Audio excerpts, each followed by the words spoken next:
BSc first year organic chemistry में अपनी unit चल रही थी रिएक्शन मैकेनिज्म। उसमें अपन रिएक्शन काइनेटिक्स कर रहे थे। उसमें दो थ्योरी थी, एक कोलिजन थ्योरी और दूसरी transition state and intermediate. Collision theory upon last class में कर चुके। आज हम करेंगे ट्रांजिशन स्टेट एंड इंटरमीडिएट। अब देखो यहाँ पे इस थ्योरी में क्या कंसीडर किया जाता है, किसी भी रिएक्शन में जो एनर्जी चेंज हो रहा है उसका अध्ययन है वो इसमें किया जाएगा। अब किसी भी रिएक्टेंट को, कोई भी रिएक्टेंट है वो अगर प्रोडक्ट में कन्वर्ट हो रहा है तो रिएक्टेंट को प्रोडक्ट में कन्वर्ट होने से पहले एक एनर्जी बैरियर है, एक ऊर्जा अवरोध होगा हाई एनर्जी का, उसको पार करना होगा। और उस एनर्जी बैरियर है उसको क्या कह देते हैं यहाँ पे, ट्रांजिशन स्टेट। ठीक है, तो रिएक्टेंट जब प्रोडक्ट में कन्वर्ट होगा उससे पहले हाई एनर्जी का क्या बनेगा, यहाँ पे बैरियर होगा। उस बैरियर को अपन क्या कहेंगे, ट्रांजिशन स्टेट है वो कहेंगे। और ये हाईली अनस्टेबल, क्योंकि इसकी एनर्जी ज्यादा होगी। एनर्जी ज्यादा होगी तो ये क्या होगा, अनस्टेबल होगा और वो इजीली है वो किसमें कन्वर्ट हो जाएगा, यहाँ पे प्रोडक्ट में कन्वर्ट हो जाएगा। ठीक है, अब रिएक्शन की रेट है वो किस पे डिपेंड करेगी भाई, रिएक्टेंट को ट्रांजिशन स्टेट में कन्वर्ट होने के लिए एनर्जी की जरूरत होगी यहाँ पे। तो रिएक्शन की रेट है वो इस रिएक्टेंट की ट्रांजिशन स्टेट में किस रेट से कन्वर्ट हो रहा है उस पे ही रिएक्शन की रेट है वो क्या करेगी, डिपेंड करेगी। ठीक है, अब इसमें देखो एक एग्जांपल लेते हैं। कोई भी रिएक्टेंट है ए, वो रिएक्ट कर रहा है बी से। ठीक है, ए रिएक्ट करेगा बीसी से, तो इसके लिए क्या होगा, ये दोनों आपस में पास में आएंगे। अब ए है, इस पे किधर से अटैक करेगा, बी की साइड से अटैक करेगा। बी की साइड से अटैक करेगा तब क्या होगा, एक ऐसी स्टेट आएगी जहां पे ए और बी के बीच का बॉन्ड है वो धीरे धीरे बनना शुरू हो जाएगा। अब ए और बी के बीच में बॉन्ड जैसे जैसे बनना शुरू होगा, बी और सी के बीच का बॉन्ड क्या हो जाएगा, यहाँ से ब्रेक, थोड़ा थोड़ा ब्रेक होना शुरू होगा। तो क्या स्टेट बनेगी, ए ये पार्शियली बॉन्ड बन रहा है और ये पार्शियली बॉन्ड यहाँ पे ब्रेक हो रहा है। अब ये जो स्थिति है इसी को अपन क्या कहते हैं, यहाँ पे ट्रांजिशन स्टेट, या बोलते हैं इसको संक्रमण अवस्था। अब ये ट्रांजिशन स्टेट, अब यहाँ पे जो बॉन्ड लेंथ होती है, नॉर्मल बॉन्ड लेंथ है उससे काफी ज्यादा होती है। बॉन्ड लेंथ क्या होगी, इनकी ज्यादा होगी, क्योंकि ये बंध है वो न तो पूर्ण रूप से बने हुए और न ही पूर्ण रूप से टूटे हुए बंध है। पार्शियली बॉन्ड, एक बॉन्ड बनने की कोशिश कर रहा है और दूसरा बॉन्ड है वो ब्रेक होने की कोशिश कर रहा है यहाँ पे। अब यहाँ पे देखो ये ट्रांजिशन स्टेट बनने के लिए क्या होगा, यहाँ पे एनर्जी की बात करें यहाँ पे तो ए और बी के बीच में तो बॉन्ड बन रहा है और बी और सी के बीच में बॉन्ड पार्शियली क्या हुआ, ब्रेक हुआ। तो इस बॉन्ड को ब्रेक करने के लिए तो बाहर से एनर्जी देनी पड़ेगी अपन को। यही होता है केमिस्ट्री में, बॉन्ड को ब्रेक करने के लिए तो बाहर से एनर्जी देनी पड़ती है। लेकिन बॉन्ड का जब फॉर्मेशन होता है उस कंडीशन में क्या होता है, एनर्जी रिलीज होती है। तो यहाँ पे जो रिलीज एनर्जी है वो ज्यादा होती है किसके कंपैरिजन में, जो रिक्वायर्ड है, जिसकी जरूरत है उसके कंपैरिजन में ज्यादा होगी। इस वजह से यहाँ ये जो स्टेट बनी है उसकी एनर्जी क्या हो जाएगी, हाई हो जाएगी। और एनर्जी हाई होने की वजह से क्या होगा, ये अनस्टेबल होगा। इसकी कोई ज्यामिति, कोई निश्चित शेप नहीं होती यहाँ पे, क्योंकि इसमें बॉन्ड है वो पूर्ण रूप से बने नहीं होते और ये वास्तविक अणु भी नहीं होता। ठीक है, और इसको आइसोलेट भी अपन नहीं कर सकते क्योंकि ये बहुत ही ज्यादा अनस्टेबल है। ठीक है, और फिर क्या होगा, ये अनस्टेबल होगा तो ये क्विकली है वो किसमें चेंज हो जाएगा, प्रोडक्ट में। प्रोडक्ट में चेंज होने में क्या होगा, ए और बी का बॉन्ड है वो कंप्लीटली बन चुका होगा और बी और सी के बीच का बॉन्ड है वो कंप्लीटली ए बी बन गए यहाँ पे और सी यहाँ से क्या हो गया, अलग हो गया। और इसको क्या कहेंगे अपन यहाँ पे, प्रोडक्ट। तो इस तरीके से ट्रांजिशन स्टेट थ्योरी के अकॉर्डिंग कोई भी रिएक्टेंट है वो प्रोडक्ट में कन्वर्ट होगा, उसके लिए एक एनर्जी बैरियर को पार करना होगा। ये हाई एनर्जी का होता है, इस वजह से अनस्टेबल होता है और इसको क्या बोलते हैं, ट्रांजिशन स्टेट, या इसको एक्टिवेटेड कॉम्प्लेक्स भी कह देते हैं।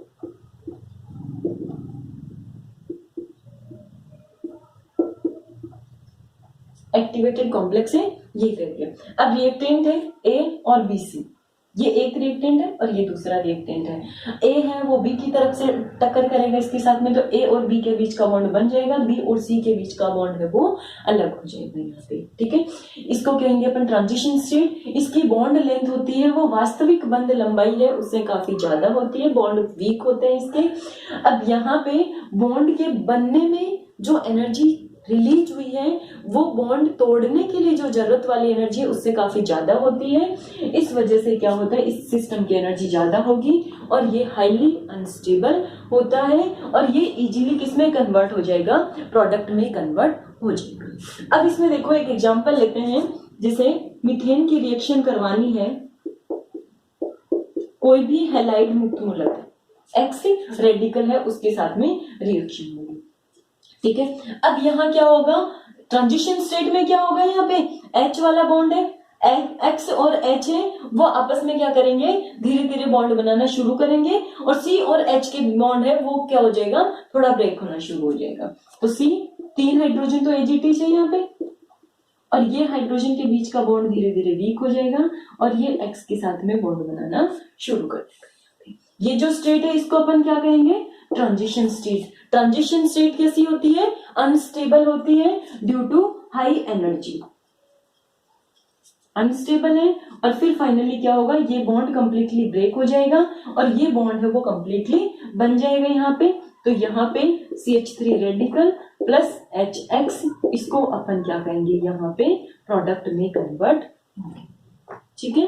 तो रिएक्टेंट है वो प्रोडक्ट में कन्वर्ट होने से पहले एक स्टेट से गुजरेगा, उसको अपन क्या कहेंगे, ट्रांजिशन स्टेट। पहले ट्रांजिशन स्टेट में कन्वर्ट होगा और फिर ट्रांजिशन स्टेट है वो किस में कन्वर्ट हो जाएगी, प्रोडक्ट में कन्वर्ट हो जाएगी। अब इसमें देखो अपन देखते हैं कि किस तरीके से एनर्जी चेंजेस होता है।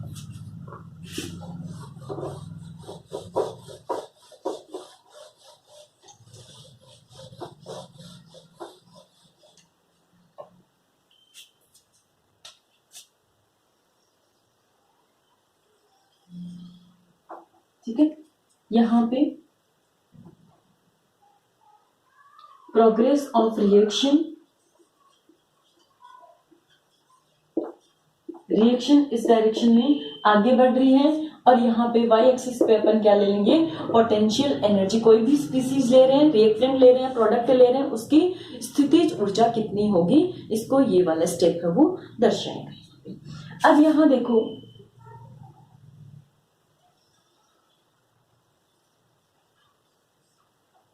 ये यहाँ पे इनिशियली क्या होगा, रिएक्शन की प्रोग्रेस हो रही है तो सबसे पहले कौन सी स्पीसीज होगी अपने पास में, रिएक्टेंट,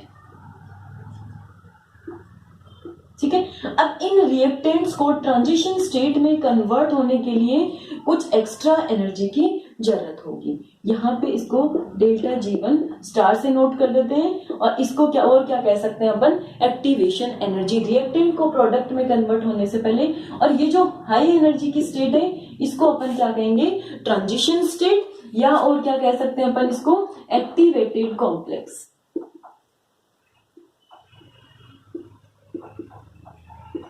एक्टिवेटेड कॉम्प्लेक्स आ गया और ये किस में कन्वर्ट हो गया, यहाँ पे प्रोडक्ट में कन्वर्ट हो गया। अब ये यहाँ पे जो एनर्जी गैप होगा वो delta G note standard Gibbs free energy, यानी रिएक्टेंट और प्रोडक्ट के बीच का जो एनर्जी का डिफरेंस है। ये रिएक्शन जब कंप्लीट होगी तो इसमें कुछ एनर्जी है वो रिलीज होगी, क्योंकि रिएक्टेंट की एनर्जी ज्यादा है, प्रोडक्ट की एनर्जी कम है, तो रिलीज हो रही है। तो इस रिएक्शन को अपन क्या कहेंगे, ये एक एक्सोथर्मिक रिएक्शन होती है, ठीक है। तो ये यहाँ पे आ गया डेल्टा G नोट। अब यहाँ पे हाई एनर्जी की स्टेट कौन सी होगी, ट्रांजिशन स्टेट या फिर एक्टिवेटेड कॉम्प्लेक्स। तो रिएक्टेंट पहले ट्रांजिशन स्टेट में कन्वर्ट होगा और फिर उसके बाद में किस में कन्वर्ट हो जाएगा, प्रोडक्ट में कन्वर्ट हो जाएगा। अब ये अपने ऐसी रिएक्शन पढ़ी जिसमें केवल एक ही ट्रांजिशन स्टेट होती है। कुछ रिएक्शंस ऐसी होती हैं जिनमें 2 या 2 से ज्यादा भी ट्रांजिशन स्टेट होती हैं। अब देखते हैं कि उनका एनर्जी प्रोफाइल है वो किस तरीके का होगा।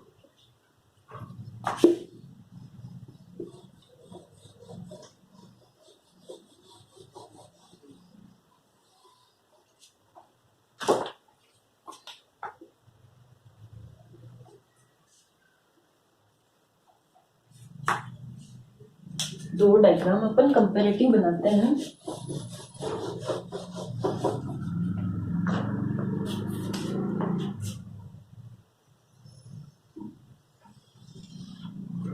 इधर होगा एक्स एक्सिस पे प्रोग्रेस ऑफ रिएक्शन, रिएक्शन इस डायरेक्शन में आगे बढ़ रही है, और वाई एक्सिस पे अपन लेंगे पोटेंशियल एनर्जी या स्थितिज ऊर्जा।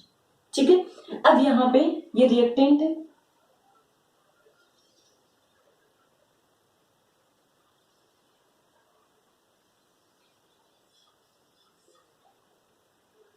सबसे पहले यहां क्या होगा, रिएक्टेंट क्रियाकारक होगा, और सबसे लास्ट में क्या बनेगा, यहाँ पे प्रोडक्ट बनेगा। अब यहाँ पे जो हाई एनर्जी की स्टेट होगी जिससे होके इसको गुजरना होगा उसको अपन क्या कहते हैं, ट्रांजिशन स्टेट। यहाँ पे दो है तो पहले वाली को अपन कहेंगे ट्रांजिशन स्टेट 1 और दूसरे वाली को अपन क्या कहेंगे, ट्रांजिशन स्टेट 2। ठीक है, अब ट्रांजिशन स्टेट 1 में कन्वर्ट होने के लिए रिएक्टेंट को जो एनर्जी चाहिए उसको अपन कह देंगे डेल्टा G1 स्टार, और यहाँ पे इसको ट्रांजिशन स्टेट 2 में कन्वर्ट होने के लिए जो एनर्जी चाहिए उसको डेल्टा G2 स्टार हो गया। और रिएक्टेंट और जो प्रोडक्ट है उन दोनों के बीच का जो एनर्जी गैप है उसको क्या कर देंगे, डेल्टा G नोट। ठीक है, अब इस रिएक्शन में देखो, इस रिएक्शन में कितने ट्रांजिशन स्टेट बन रही है, यहाँ पे दो ट्रांजिशन स्टेट बन रही है, और ट्रांजिशन स्टेट है दोनों हायर एनर्जी की स्टेट होती है, लेकिन दोनों की एनर्जी है वो इक्वल नहीं है। इस रिएक्शन में ट्रांजिशन स्टेट 1 की एनर्जी है वो ट्रांजिशन स्टेट 2 की एनर्जी से ज्यादा होगी। ठीक है, energy of transition state 1 is greater than energy of transition state 2 से ज्यादा होती है। ठीक है, अब यहां देखो इन दोनों ट्रांजिशन स्टेट्स के बीच में, यानी इसको अपन हिल मान ले, चोटी मान ले, तो ये बीच में क्या हो गया, यहाँ पे घाटी टाइप में हो गया। तो दो ऊर्जा चोटी है उनके बीच में एक लोअर एनर्जी का स्पेस होता है, ये घाटी कह सकते हैं अपन शेप के अकॉर्डिंग, उसको अपन यहाँ क्या कहेंगे, इंटरमीडिएट।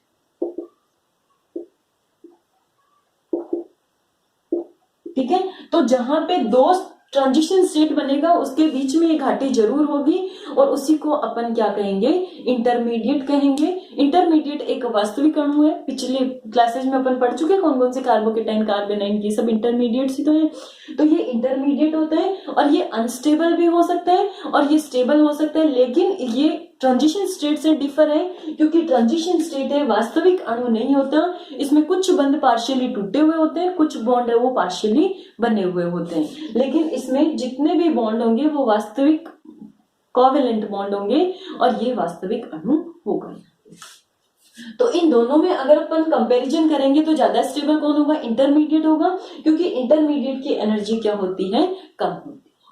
ठीक है, अब यहाँ पे देखो इस रिएक्शन में कौन सी ट्रांजिशन स्टेट की एनर्जी ज्यादा है, यहाँ पे ट्रांजिशन स्टेट 1 की एनर्जी ज्यादा है। तो रिएक्शन की रेट है वो किस पे डिपेंड करेगी, जो रिएक्टेंट और ट्रांजिशन स्टेट 1 है उसके बीच का जो एनर्जी गैप है उस पे डिपेंड करेगी। तो अपन क्या कह सकते हैं, यहाँ पे इस रिएक्शन की जो रेट है वो किस पे डिपेंड कर रही है, डेल्टा G1 स्टार पे डिपेंड कर रही है यहाँ पे। और यहाँ पे जो इंटरमीडिएट बनेगा वो कैसा इंटरमीडिएट होगा, अनस्टेबल इंटरमीडिएट होगा। अनस्टेबल क्यों होगा, क्योंकि यहाँ पे ट्रांजिशन स्टेट 1 की एनर्जी है वो ट्रांजिशन स्टेट 2 की एनर्जी से ज्यादा होती है। ठीक है, अब अपन पढ़ते हैं इसकी रिवर्स पढ़ते हैं, जहां पे ट्रांजिशन स्टेट 2 की एनर्जी ज्यादा हो।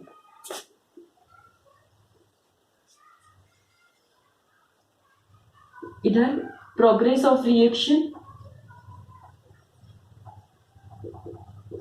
और वाई एक्सिस पे आ जाएगा वही पोटेंशियल एनर्जी। ये बनाए यहाँ पे रिएक्टेंट,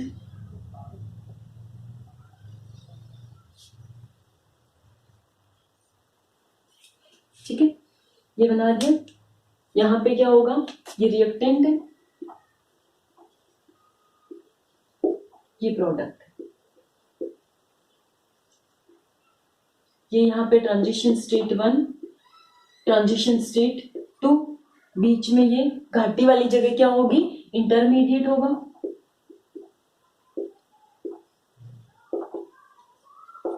ठीक है, ये कन्वर्ट होने की डेल्टा G1 स्टार, इधर वाला क्या हो जाएगा डेल्टा G2 स्टार। ठीक है, अब यहाँ पे देखो किसकी एनर्जी ज्यादा है, यहाँ पे energy of transition state 2 is greater than energy of transition state 1।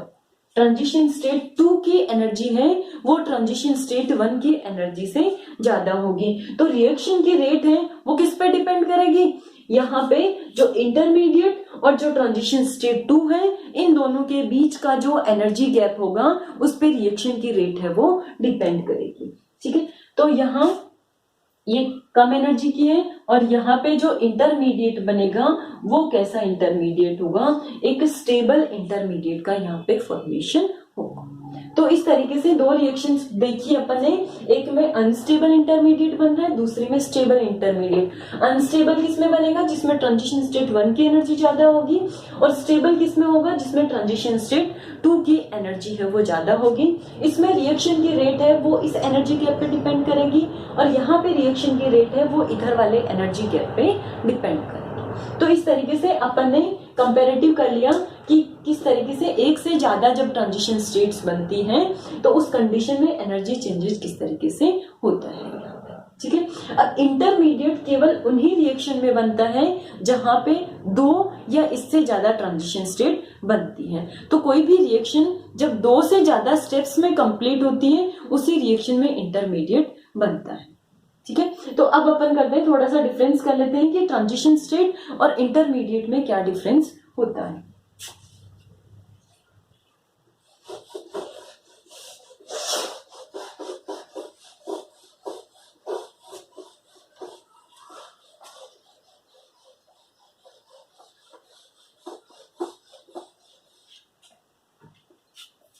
इधर ट्रांजिशन स्टेट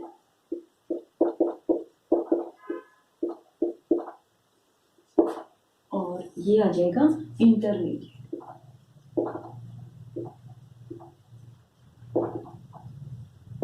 कभी भी एग्जाम में जब डिफरेंस पूछा जाता है तो कोशिश करो कि जहां लाइन खींच के बीच में और पॉइंट वाइज आप लिख दो, तो उसमें क्या एग्जामिनर को सहूलियत होती है और आपको भी आसानी रहती है कि कौन सा पॉइंट लिख दिया कौन सा नहीं लिखा। पैराग्राफ टाइप में आपको कभी भी डिफरेंस है वो नहीं लिखना है। ठीक है, तो सबसे पहले ट्रांजिशन स्टेट है वो हाई एनर्जी की स्टेट होती है। इसकी एनर्जी कैसी होती है, बहुत ही हाई एनर्जी। इसके कंपैरेटिव में एनर्जी क्या होती है, लो होती है। भाई ट्रांजिशन स्टेट तो ऊपर की तरफ है, इंटरमीडिएट तो नीचे की तरफ है, तो इंटरमीडिएट की एनर्जी है वो ट्रांजिशन स्टेट के कंपैरिजन में क्या होगी, यहाँ पे लो होगी। ट्रांजिशन स्टेट है वो ऑलवेज अनस्टेबल होती है, हाई एनर्जी की वजह से अनस्टेबल होगी। लेकिन जो इंटरमीडिएट है वो स्टेबल भी हो सकता है और वो अनस्टेबल भी हो सकता है। ठीक है, अब यहाँ पे ट्रांजिशन स्टेट में क्या होता है कि ट्रांजिशन स्टेट है वो कोई भी रियल मॉलिक्यूल नहीं होता, और यहाँ पे जो बॉन्ड है वो पार्शियली बॉन्ड टूटे होते हैं और पार्शियली बॉन्ड बने होते हैं। ठीक है, लेकिन यहाँ पे जो इंटरमीडिएट है वो एक रियल मॉलिक्यूल होगा यहाँ पे, और यहाँ पे सारे बॉन्ड्स होंगे वो भी रियल होंगे, यानी रियल कोवेलेंट बॉन्ड होंगे। यहाँ पे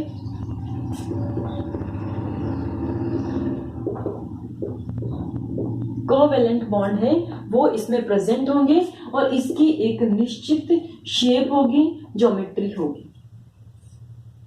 ठीक है, फिर उसके बाद में जो ट्रांजिशन स्टेट है वो कोई भी रिएक्शन अगर 1 स्टेप में हो रही है तब भी बनेगा और मोर स्टेप में हो रही है तब भी बनेगा। ठीक है, 1 स्टेप में हो रही तब भी बनेगा और 1 से ज्यादा स्टेप में हो रही तब भी बनेगा। लेकिन इंटरमीडिएट का फॉर्मेशन पहले वाले में नहीं देखा जहां केवल एक ट्रांजिशन स्टेट थी, क्योंकि वो सिंगल स्टेप में हो रही थी। ये यहाँ कौन सी रिएक्शंस में बनती है, जो 2 या उससे ज्यादा स्टेप्स में कंप्लीट होती है। ठीक है, और इंटरमीडिएट का नंबर होता है वो क्या होता है, intermediate equals to transition state -1।